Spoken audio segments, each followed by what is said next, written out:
It's no surprise that a great handcrafted knife would spark an interest in any Montanan, and Scott Kirko, owner of Howling Wind Forge, does just that. MTN's Lindsay Ford met up with Kirko at his fabrication shop and discovered the passion behind his knife-making trade. Well, it all started my passion for hunting. Montana native Scott Kirko of Howling Wind Forge handcrafts unique tactical knives. Kirko started fabricating steel at 18 years old. He began forging blades because he wanted to build a better quality knife. Why does a saw blade cut through a 2-inch piece of steel and it will still cut your finger?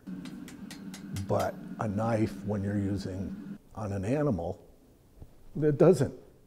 It gets dull very quick. So that's how I got involved in it, saying there can be a better knife.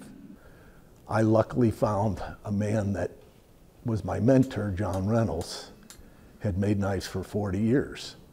He taught me the fine art of making knives. Each knife is unique. Some can take many hours to make. 5 hours to 50 hours, all depending on how fancy, how different, and how big. Kirko uses exotic materials from different countries like wood from Africa, curly koa Hawaiian wood, ancient whalebone, and Montana native woods like box elder burl to create the handles on his knives. But everything has part of me in it. Kirko built his own forge, reaching up to 1900 degrees. Kirko customized an old trip hammer used to press the steel to the specific shape he wants.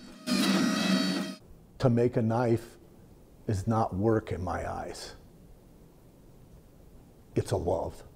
It's a passion. It's not work. Work is something you don't always enjoy. This is something I enjoy. They're just... Yeah, that's beautiful. They're a piece of art, and I call it functional art. Seeing the intricacy of the shape of the steel blade, detailed handles, to the flower design in the blades, it's clear that Kirko puts his heart and soul into every knife. That I know when I'm gone, I've left something here on this planet. And they will be used for hunting long when I am gone, and that's my passion. In Helena, Lindsay Ford, MTN News.